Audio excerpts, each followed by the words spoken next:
That's And always. I'm not a computer guy, Board and meetings it's and Even if not you behaving. were, they never It behave. doesn't go smoothly. No. And But 1984. it Hot is, mic. yeah, it is, yeah. So nobody wants to hear all my woes, but it's just one of them. And it was such a beautiful day. I thought, oh man, I'm gonna go home. 37. My wife and I are gonna sit by our outdoor fireplace. We're gonna play with the dog and do some stuff. And it's like, oh crap, we got a bunch of. Not that I don't want to be here, but it's just like it's just No, such a of beautiful course. day. We have It's little just name like, tags at all of them, Yeah, so. I get it.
I pledge allegiance To the flag of the United States of America and to the republic for which it stands, one nation, under God, indivisible, with liberty and justice for all.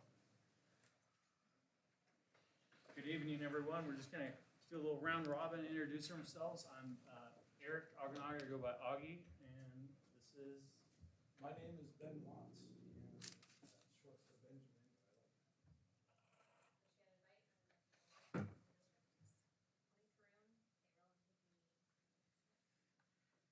Roger Nyquist, school board member.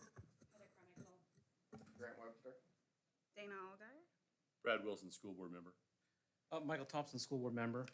Lisa Harlan, Assistant Superintendent. Lance Colley. Janice Colley, we're the budget consultants.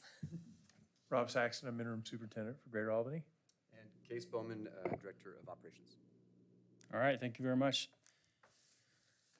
And I Well, think the colleagues are gonna take it from here. you bet, thank you. So just a quick overview of our agenda. We've done the introductions, and we're going to talk a little bit about the budget committee process and the budget meeting calendar. The roles and responsibilities of the budget committee. I understand several folks are new to budget and board. So this is new for several people. We're going to go over our preliminary budget assumptions, and then we'll talk about the latest enrollment update. The components of the ADMW, which is the average daily membership weighted, which is a big factor in our revenue. And then we'll talk a little bit about the state school fund grant and how that works. And then just a quick overview of our account and budget code structure. So when you get your document and you first look at it, it's overwhelming, honestly, but at least you'll have a little bit of an idea where things are and why they're set up that way. And then we'll have time for your questions, so. Go ahead, you can start. So we don't know most of you. We did have an opportunity to meet with Director Nyquist last week with Rob to talk about a couple of things, but I have a history in municipal and public finance. I worked for the city of Roseburg off and on for 24 years and for Roseburg Public Schools for 10 years. In all of those capacities, I was responsible in one way or another for either budget preparation and/or budget presentation. And Janice also worked with Rob, and you can say a little. I have over 25 years in public school, K-12. I started at Beaverton, worked there for several years, and then went over to David Douglas. And from there, I went back to Northwest Regional ESD, where I got to work with Superintendent Saxton.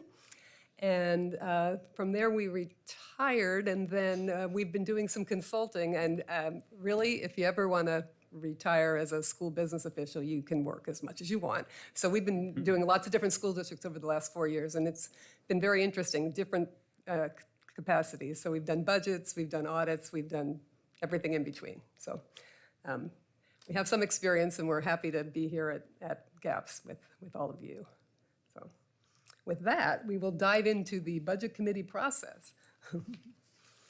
So a little bit about the process. So the district staff prepares the proposed budget with guidance, input from the board with their priorities and so on. And then, of course, a lot of admin support. And after we prepare the budget, then the Budget Committee reviews and approves the budget. So the first meeting is Budget 101. That's tonight, of course. And that's not an official Budget Committee meeting. We're not making any decisions or anything like that. We're just kind of having some preliminary updates. So the first official budget meeting will be May 18th, and that's when we'll elect the chair and the co-chair, and we'll put public notice out for that, and then you'll see the budget message at that time, and get the budget document. The second meeting will be on May 25th, and that's when we'll have public hearing, and hopefully answer all your questions and be able to approve the budget. But if not, we'll have a third Budget Committee meeting in June, and again, answer any questions and take public comment. After that, the school board adopts the budget. They have to adopt it by June 30th, 2022, or on July 1. Without an adopted budget, we can't operate as a district. So the public hearing right now is scheduled for June 13th. That's also the night of the board meeting, and hopefully that'll be the day that we adopt. Okay, so a little bit about the roles and responsibility of the Budget Committee. Budget Committee is established in accordance with GAP's board policy. It's DBEA, and it's the Budget Committee. It just outlines the number of members and so on. And Budget Committee is governed by Oregon's local budget law, which is ORS 294. And that details the requirements for the budget process and committee meetings. So we have to adhere to the process that they outline, which includes advertising a certain number of days ahead of time and accepting public comment and everything else that they outline. The auditors actually check for it when they do their audit. So, it's a biggie. Is this you? So OSBA guidance states that the Budget Committee is charged with holding one or more meetings. We want to go over those? Sure. Go ahead. So the first meeting's a very important meeting, and we've chosen to do this in a similar fashion to how each of us have done this in the past, where at the first meeting, you'll receive the budget message from Superintendent Saxon. We'll hand out the document. We'll talk about high points. We'll highlight any significant changes from the prior year. We'll talk to you a little bit about what more priority policies may be reflected in the budget document. And then we're going to send you home. Because we want you to be able to review what's actually in the budget document before you need to start deliberating and before people start asking you questions that you may or may not know are in the document. So that first meeting, there are a couple of advertisements before that. We do advertise all of the meetings, but that first one has multiple advertisements to make sure that we're being transparent and get that information out. So you have to provide members of the public an opportunity to speak and or ask questions. This is a little different than just a public meeting in that the statutes mandate certain procedures for local budget law. And when we advertise that first meeting, we will advertise the additional meetings as well. And if we don't need all of the meetings that are advertised, we just so state at one of the Budget Committee meetings. You don't have to hold meetings that are unnecessary. The approval of the budget document is the primary role of the Budget Committee, and you approve this either as presented and or as amended. And, there are some fairly specific requirements if you're proposing to amend the document. And that is, if you want to hit the next one. You don't change, the Budget Committee does not change staffing levels. They don't change salary schedule, and they don't negotiate salary contracts. Okay, that's the board's responsibility, and the budget will be based on the approved bargaining agreements. If, in fact, you want to recommend that, a program is understaffed or overstaffed, really, you don't get to say, we want to add one person here or one person there. You need to say, we're recommending that you increase the level of funding or you decrease the level of funding for a particular program. And then it's up to the superintendent and administrative staff to make those modifications within the guidance that you give.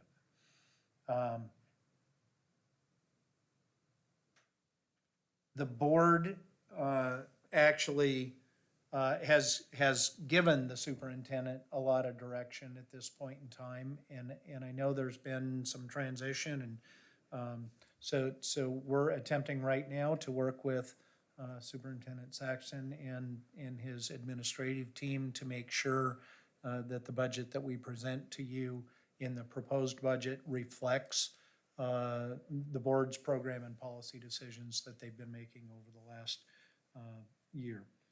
So you do, in accordance with the statutes, assess the reasonableness of the budgets and make sure that we are allocating resources in accordance with the priorities of the board. You do take input from the public. It says on the level of service, it's very difficult for a member of the public who may not really have the understanding of the programmatic costs or things like that, but we are not only required to, but we're encouraged to listen to the public and take that testimony. But ultimately, it's up to the budget committee to adopt the budget, or to approve the budget and forward it to the board of directors in an effort to get this adopted in June. So as Lance said, we've been working with the administration on some preliminary budget assumptions, and we'll let you know where we are right now, and with the caveat that if we get more information, these assumptions might change. So first of all, the most important thing is our goal for this budget is to maintain the current service level, and so that keep the programs that are in existence right now, except for the phase out of some COVID-related expenses. So we're anticipating that as as COVID eases up, we'll be phasing out those expenditures. Also, it's important to note the impact of COVID-19 on future enrollment is still undetermined, where my next point will tell you that we've already been working with a demographer, but at this point, until the students show up in the fall, we're still undetermined. But with that said, district enrollment, we do expect a slight increase in 22-23. The state school fund will be based on 22-23 ADMW, and we'll talk a little bit more about that in a future slide. We're estimating about 10,752 as of February 24th. We did get a preliminary report from the demographer, and a finalized version is probably due in the next few weeks. And looking at that, it was pretty close to that 10,752. Also, another assumption, the state school fund is in the second year of the biennium, which is really nice because it's already set for the year. They budgeted at about $9.3 billion statewide for the biennium, and they allocated 49% in year one, 51% in year two. So that means we get a bump, which is always nice. Go ahead. And especially for the new folks, the primary source of revenue that we get is through that ODE formula, and it's based on student enrollment. And because we're in the second year, as Janice indicated, the big number is virtually set in stone. So budgeting our revenues, at least in the general fund for this year, should be very, very accurate. The biggest factor that we don't know right now is our beginning fund balance. And we are currently estimating that that will be about $10,400,000 in the general fund. And that's based on some formulas that are a little bit outdated because since COVID impacted our operations the last couple of years, we don't have great information about especially, utility cost and some other things in the buildings during the springtime, which we're trying to update right now. So right now, we're anticipating 10.4. If that goes up or down a little bit, that will certainly be included in the proposed budget that Superintendent Saxton prepares for you. Salaries have been approved for 2.25% increase plus a step. And that means if an employee is eligible to move on the salary schedule and they meet the conditions, they will be moved in accordance with the contract and the cost of living adjustment. In addition, the PERS rates, which are a significant component of our operating costs, do not change next year. So PERS is done on a biennial basis as well. The actuarial valuation was based on 2019, goes through next year. The next valuation will be based on December 31st, 2021, and will be in effect for the 2 years after the next budget. Right now, the rates, as you can see, 18.6 for Tier 1 and Tier 2. OPSERP, which some of us still affectionately call Tier 3, is 15.56. There was an attempt to move that out of PERS when it was initially adopted, and then they moved it right back into PERS. And so essentially, we have three different levels. Tier 1 and Tier 2 are the same cost. OPSERP are our newer employees at a slightly lower rate because their benefit structure is slightly lower. And the PERS UAL, GAPS, like many other school districts, took advantage of extremely low interest rates and issued pension obligation bonds. And by virtue of that, have saved significant amounts of money.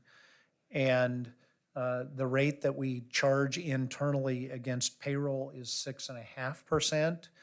I would have anticipated, had you not issued bonds, that those other rates would be about 10% higher, not the 6.5% that you're allocating to the PERS UAL to repay PERS indebtedness. And I think we've got about 5 or 6 years left on that PERS debt. And that was really an important move on the part of the district to save those resources. Employee health insurance, which is through the Oregon Educators Benefits Board. The vast majority of school districts in the state were required to join OEBB a number of years ago. We do anticipate that the rate will increase about 3.4%. In accordance with the collective bargaining agreements. We have a cap on our employees, which will increase about $40 per person.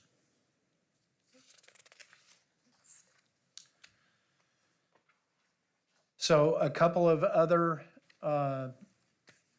assumptions. The property liability insurance, we're anticipating, based on the best information we have right now from our agent of record, that will increase approximately 10%. And we've had a lot of new construction as a result of the recent bond passage. And we don't have good numbers yet on what the cost of the additional property and casualty and fire will be based on the valuation of that. I will tell you that while the increase in the actual cost is estimated to be about 10%, we're going to see a much higher increase in the budget. The budget this year was around $400,000 for this insurance package, and it actually cost in excess of $700,000. And I think a lot of that had to do with the new values, and they just weren't picked up in the last budget. So you'll see a significant increase in the budgeted amount, but the actual amount will increase around 10%. Transportation, the district intends to purchase 6 new buses. The district lease purchases those buses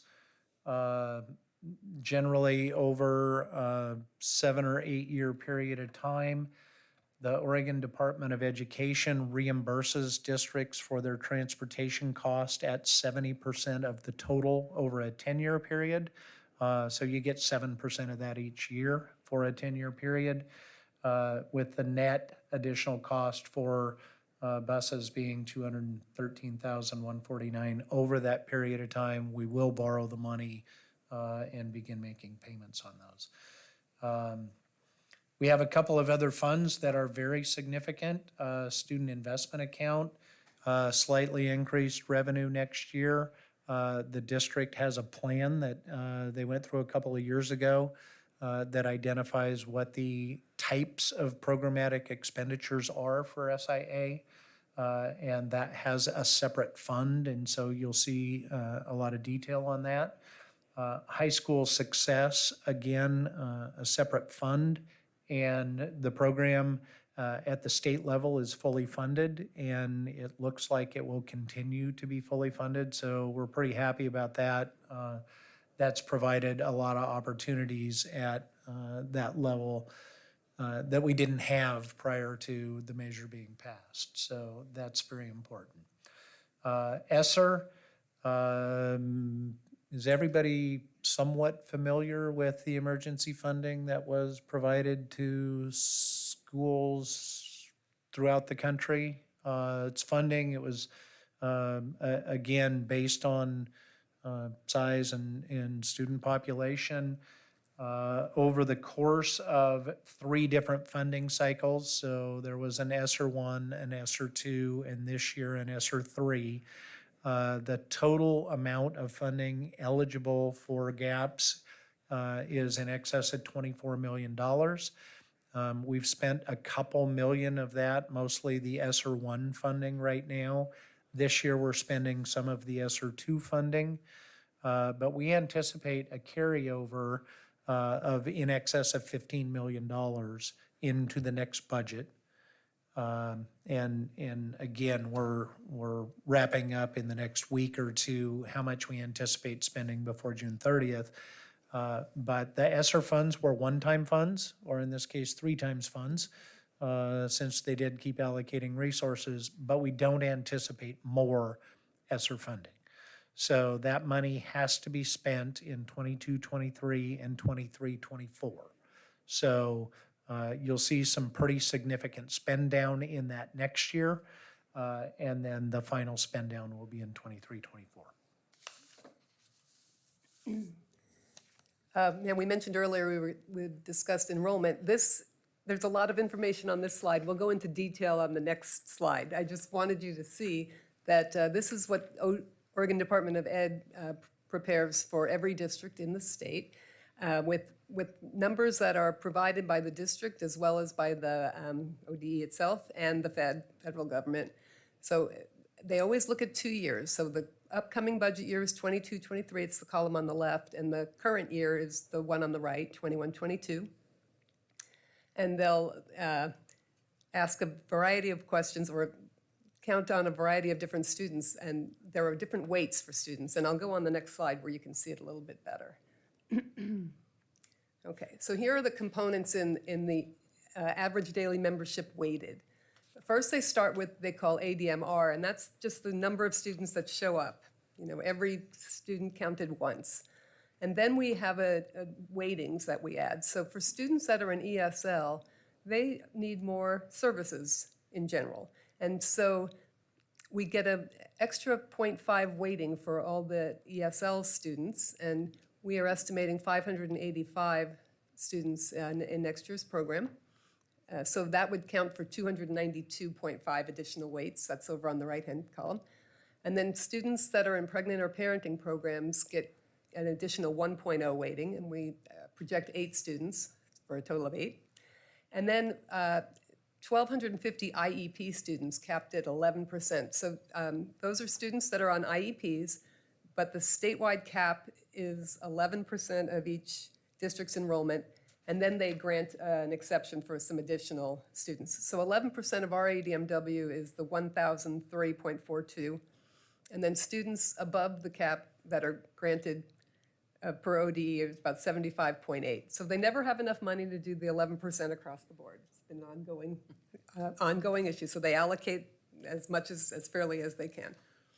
Another weighting factor is students that are in poverty, and that number comes from the federal government census data. And we have 910 times 0.25 weighting. And then students in foster care or neglected and delinquent programs, 93 students and a quarter of weighting. We don't get remote elementary school or small high school, and we don't get the postgraduate scholars.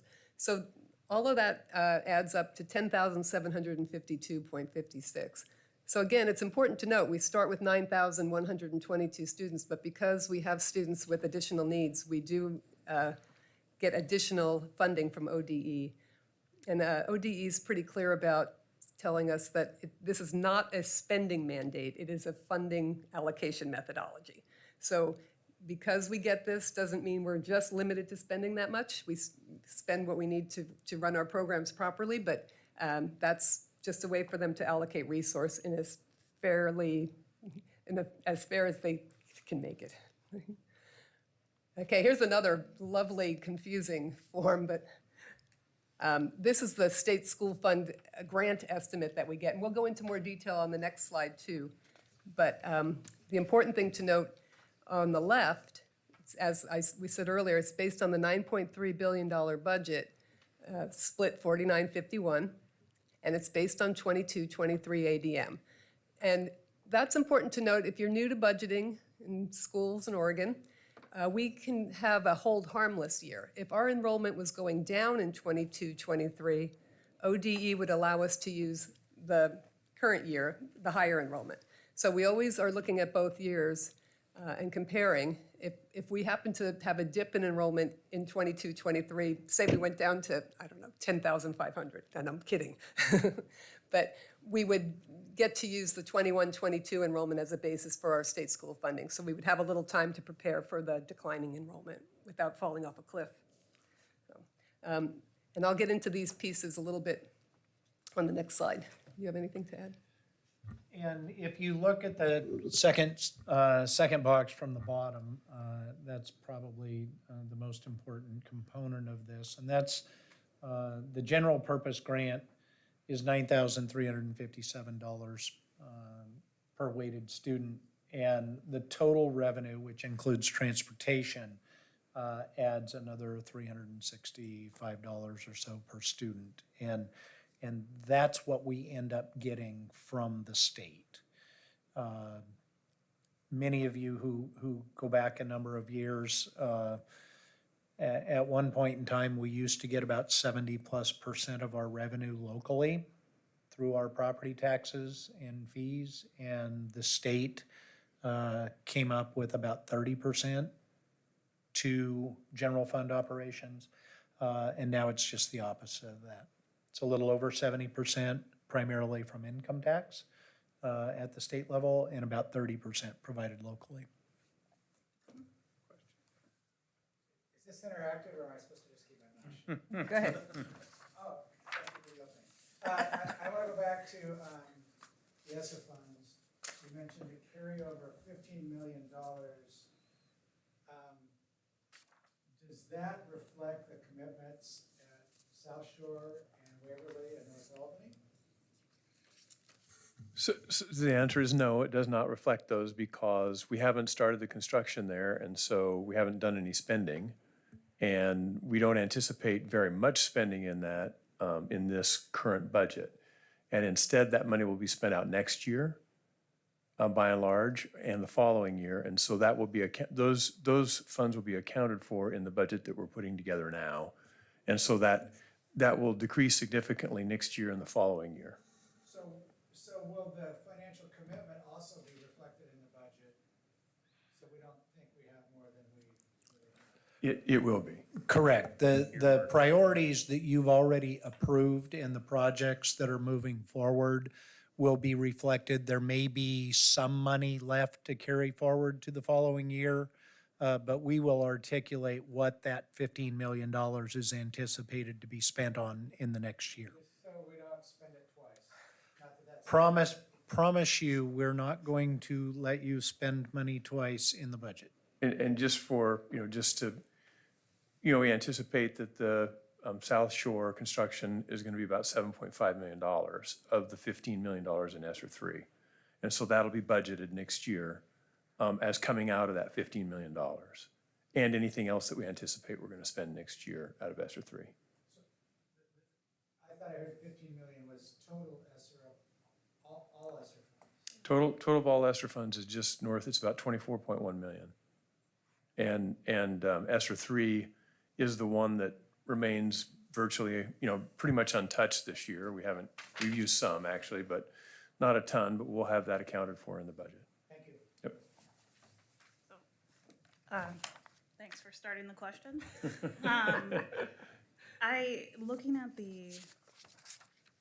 let's see, slide 10, where you have the 2022 and 2023, or the two different years comparing. And this comes from the state, the one right before this. This one? Yeah. The state comes up with this? We provide the ADMR Yeah. based on our demographer reports. The state comes up, we also provide students in ESL programs, and then the feds or the state comes up with the students in pregnant and parenting, and then the IEPs based on, we also provide IEP students, and they do the formula for us. And we never come under the 11%. No district that I know of. Yeah. And then the poverty and foster care, I believe, comes from the federal government. What I was curious about, and that's why I asked, I don't know if you can answer all of it, but the ESL has reduced, and then also the pregnant and parenting has increased quite a bit, just percentage-wise, right? We talked about the ESL earlier today, and I think we're going to be just double-checking on that because it does seem odd that it decreased. Okay. We're surprised by that, but thank you for pointing that out. Okay. And if it does go back up in accordance with what we actually report, it won't change what we get right away, but we will get the additional money eventually. They true it up each May, the year after you've finished your budget. And so if there are more of any of those or less, they true that up and they either take a little bit away in May or they give you a little bit more in May. And they also true it up in December. December 1's a big day for enrollment. They look at that, they do an adjustment then, and then the final one, as you said, is in May. So they're looking at it all year long, but. Well, of course, they want to. Well, if a big district like Portland has their enrollment numbers off, it messes up the entire state. So they're really careful. And as a matter of fact, right now, they're waiting on 8 or 10 districts to report their data from the audit from last year so they can finish the allocations for May this year. So we're all on pins and needles right now. And just to get into the weeds here a little bit, the state school fund is an amount of there's an amount of money, and we're talking about 51% of the amount that was allocated for next year. And so that is the numerator. And the denominator is how many students there are in the state by weight. And so if you want to figure out how much you're going to get per student, you would divide the number of students in the state by weight, the W part, not the R part, into how much money there is total, and that tells you how much you get per student. One of the bigger challenges for us right now is trying to figure out how many students there will be in the state so that we know how much we get per student. We know what the estimate is, but student numbers are in greater flux than any time that I can ever remember. When you have, like Portland Public with a reduction of 7,000 students, suddenly the denominator is much smaller, which means that you get a lot more per student. And so trying to track that for ourselves and for everybody else, and what really happens is most districts have had some diminished enrollment with COVID. And because of that, how you do as a district is dependent upon how you do as compared to all the other districts as a percentage of students who are not currently enrolled in public schools. So in Albany, we actually have retained more kids on average than other districts have, which means that overall our budget does better than districts who lost more students. And so that's part of what we're having to track in order to be as accurate as possible with the level of resource that we're going to have for next year. In the weeds, like I said, sorry. I think it's important. Follow-up question on that, sorry. So, at a point in time where enrollment is diminishing, if you're in a district that kept more kids, you're gonna be competing against districts who are using their enrollment numbers from the previous year? That's true. But everybody gets to use the better of their better of 2 the years. two. Everyone gets to use the better of the 2 years. And we also have to know that COVID impacted actually the two previous years. And so you're stuck with whichever was the highest. And so there are districts that are actually seeing the amount that they're going to have this year drop significantly. I think it's an important point, and I appreciate you bringing it up because I think most folks who aren't involved in school finance, it's a surprise to them that the per pupil amount is not static. It doesn't stay the same every year. It changes, and you have to predict it based on the enrollment of other districts and your own. Any other questions before I'll jump back to the slide if I can find it. Which one were we on? I think we're on here. So, well, let me go back one. Okay, so we were looking at this big sheet of paper, and then on this slide, I start to break it down a little bit. So we look first at the general purpose grant, and there's a lot of math up here, and it can get confusing. But the general purpose grant is based on your ADMW that we've been discussing, times $4,500, which is a factor that's been in place for quite a while. $4,500 plus $25 times an experience adjustment. Now, the experience adjustment is based on your teaching staff and their years of experience. So the theory is, and it makes a lot of sense, if you have a lot of more experienced teachers, they're more expensive. And if you have a lot of newer teachers, they cost a little bit less on average. And so you get a little bit less money. And then the final number up there is the funding ratio.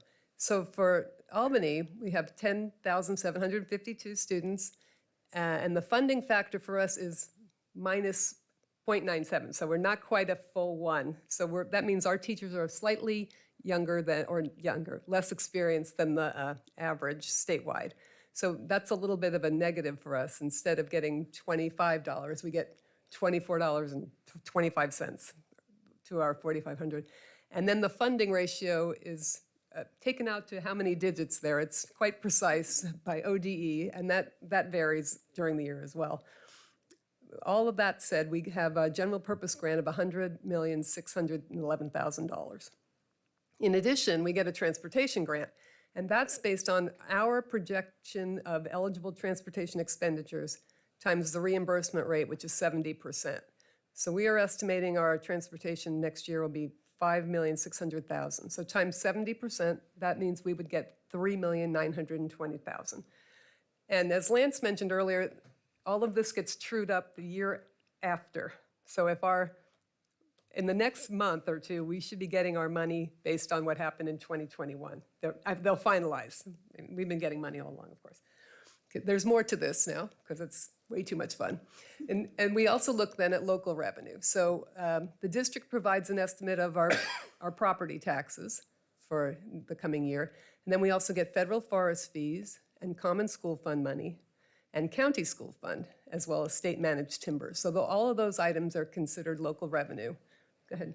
And the property taxes is your operating property tax rate. It is not your general obligation bond property taxes. Right, so we anticipate about $30,677,000 from the local revenue piece. So then looking at the state school fund grant, we take our general purpose grant and add the transportation, and we subtract what we're providing in local revenue for a net of $73,854,000. So there's a lot of numbers in there. And again, it's an estimate, so they move around and they get trued up several times during the year by ODE. They'll update estimates and then finalize it the year following. So just because there are a lot of numbers up there, and I want to make sure people don't get too confused, the amount that the state sends us is 73,854,000 and change, and the amount that we provide locally is 30,677,000 and change, for the total of about 103 million. Okay, so that's how much we have in our budget for the state school fund, and it just comes from different sources. All right. And all of those resources go into your general fund. And that's where I just mentioned a little while ago, the flip from 70-30 local to 70-30 at the state. Here is where you can see that with great specificity. And when we do the budget, the proposed budget, what I generally will do is I tie all of those property tax and other local revenues to a certain state school fund estimate. So I will tell you what it is. I might say, the April 24th estimate is this, and that's what you're going to see in the budget. And so that way, as we're going along, if it changes, and it will change, again, we'll at least know where we're starting, because fortunately, this is not a year of legislative changes, but at this level, but oftentimes it changes several times. Okay, now that we've overwhelmed you with numbers, let's go back to something a little simpler. The account and our budget structure. So we budget and operate our finance program in accordance with Oregon Department of Ed's Program Budgeting and Accounting Manual. And you can actually find that if you've Googled Program Budgeting and Accounting. It's a manual that's updated every 2 years with the help of input from school districts all over the state. And we try to account for new things. So ESSER, and SIA, all those things come up, and we identify ways to track it so that it's consistent across the state and we can easily compare with other districts. But the pieces that we use in our accounting system include the first number up on the top, which is the fund number. General fund is 100, and that's the fund that basically accounts for all of your regular operations.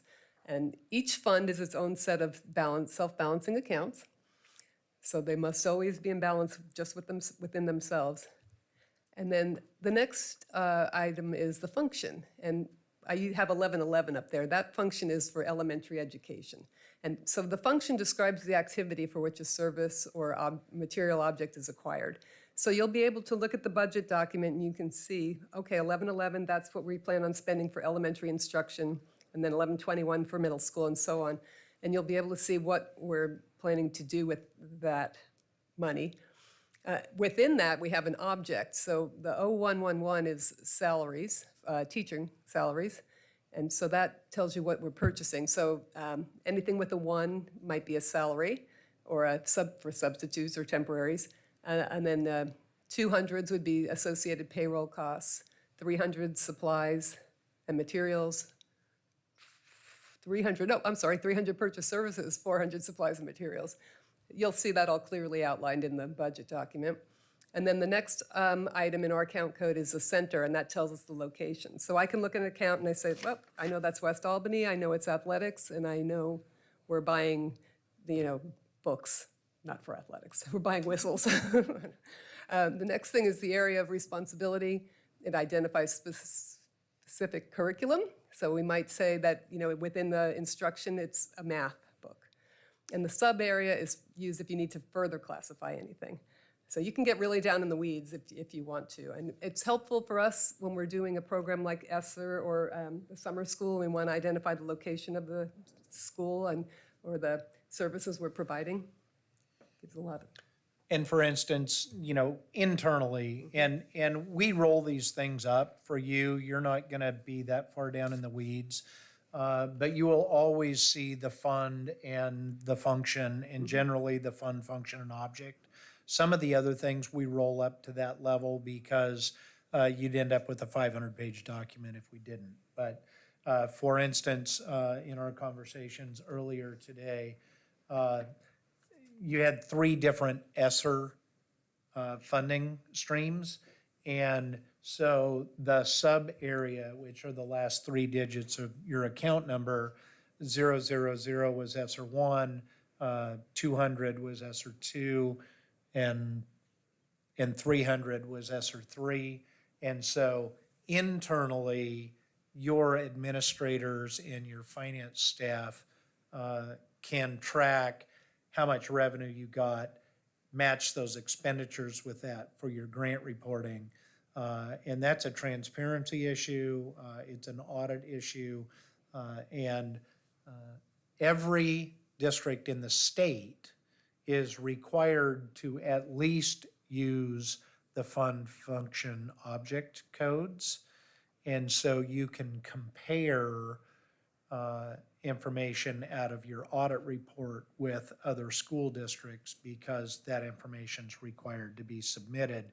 And they've tried to come up with as uniform of account codes, and it's not like that for most entities. Okay, cities don't have that, counties don't have it, school districts have the same account code structure throughout the state. And just to add to that, ODE does have a pretty robust reporting system. If you wanted to go out and look at districts similar in size, you can actually do that, and they can run reports for you, or it will generate reports that you can use to compare. We might provide that website in the budget doc if I write myself a note. It's very helpful to see. I have a question on this. Sure. So the last three are all identified with 3 zeros. So is it that you'd go 0111 dash 000 dash 000 dash 000? Is that how that's gonna It string is. out? It is, we use periods, but yes. Okay, so exactly. that each one will have its own, and there'll be numbers, obviously, not just zero, but 3 digits is what's going on there. Right, so when we look at an account code, take all of those numbers, and we can see 100, period, 1111, 0111, 000. So it'll be a long string. Got it, It's okay. all of those combined. That makes more sense. Yeah, and so it really does tell you exactly where something's going, right down to the sub area. We have centers because we identify all the buildings, or, if it's a program.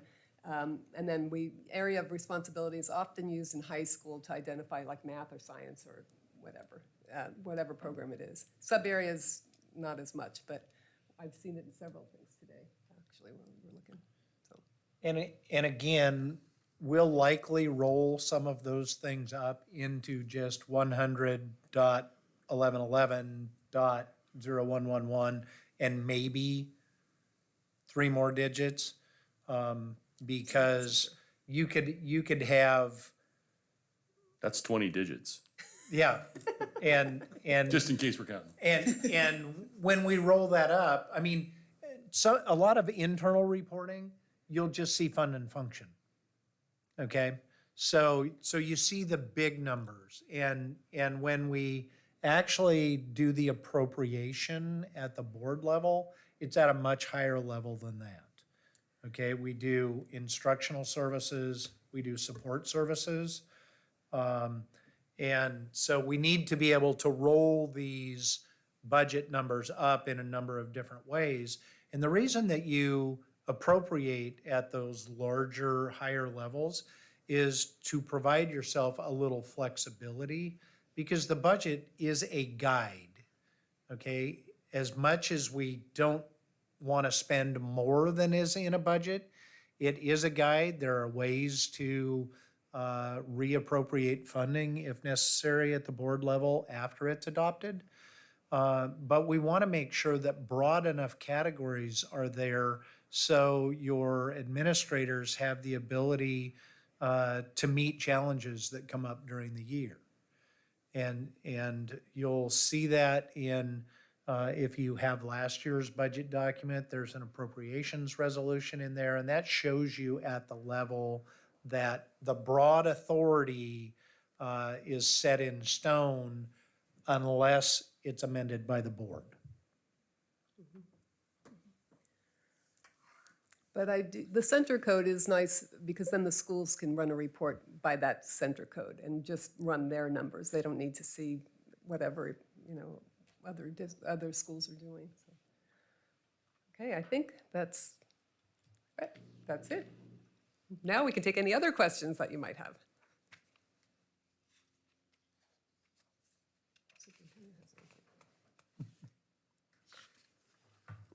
So, I can appreciate we'll roll it up some so that it'll be at a higher level so we can just kind of keep, I mean, your explanation that gives you flexibility, makes sense.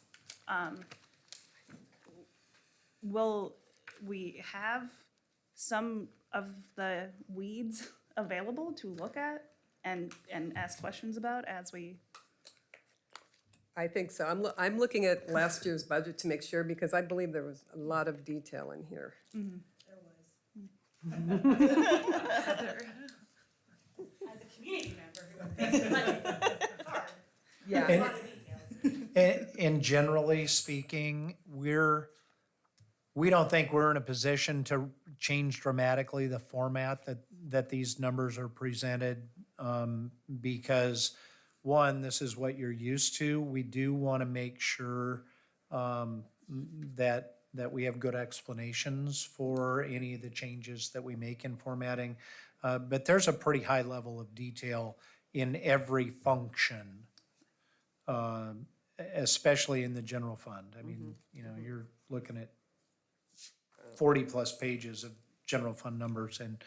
And the thing that is very important that we hope you understand is all of those different line items make up the spending plan. And when you try to get so granular within one of those line items, it may be immaterial. We want to have the best detail that we can so that you understand how dollars have been prioritized within the board set programs and priorities. But really, at the end of the day, what we hope you understand is this is what this program costs, and this is how we got there. And within those individual line items, there's a lot of variation, and over the course of the year, individual line items can be overspent as long as the other line items are underspent.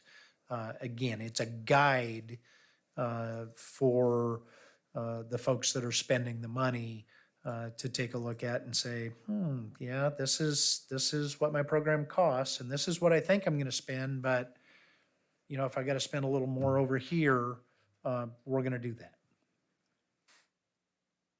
So I'm looking at this again to refresh my memory, but there is definitely more detail in here than I typically see in budgets. So a lot of times there'll be some breakout for the salaries, and you know, you want to see licensed classified administrators and subs and so on.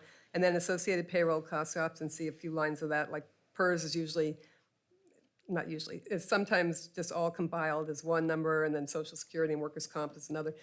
But then here, like purchase services and supplies and materials, a lot of times those are summarized because at a school level, they're really not very big compared to the salaries.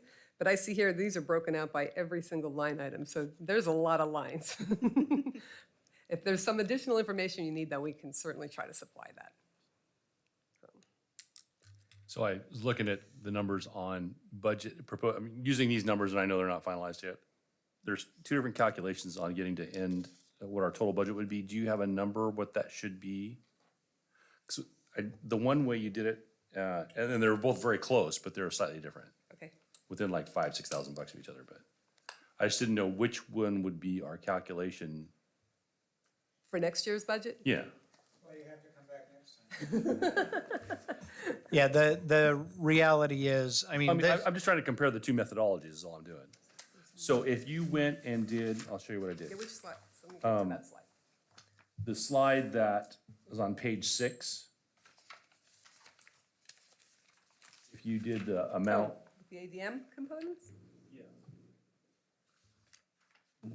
No? and the amount, yes, it was 9,722 per student, then you use the weighted student average of 10,752.56. Oh, that's one you have. That comes to 104,536,388. Let's see, I'm going the wrong way, sorry. That's all right. It's slide 11. Thank you. You're welcome. That one, Or maybe 12. 11. That one? That's part of it, maybe 12. 12, that one. Right, so you went 10,752.56 weighted average Right, times $9,722 per student.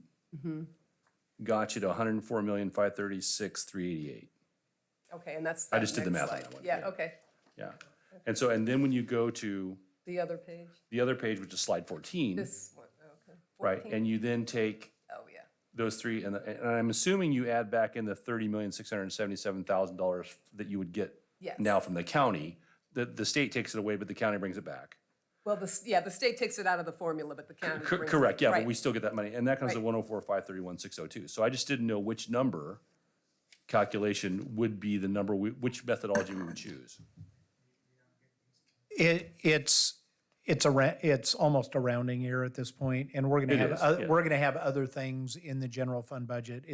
That's just the funding But formula, and so. which one is the one that is used? Is it slide 14 or is it slide 12? I would use slide 12 because that's the one that I would tie to the budget document and say, based on my ODE estimate of, that says February 25th, these are the numbers, and those are the numbers I would put in the budget. Okay, So the total numbers, I wouldn't look at the 9,722, I would look at what it says for the total formula revenue, or, general purpose grant, property taxes are this, and I would put those numbers in there. And I will point that out at the budget meeting, so we can be very clear about that. I was just concerned about methodology, not necessarily the final number, so. Oh, yeah, no, that's a good question. I take that so I can go back to ODE if there's any differences. Okay.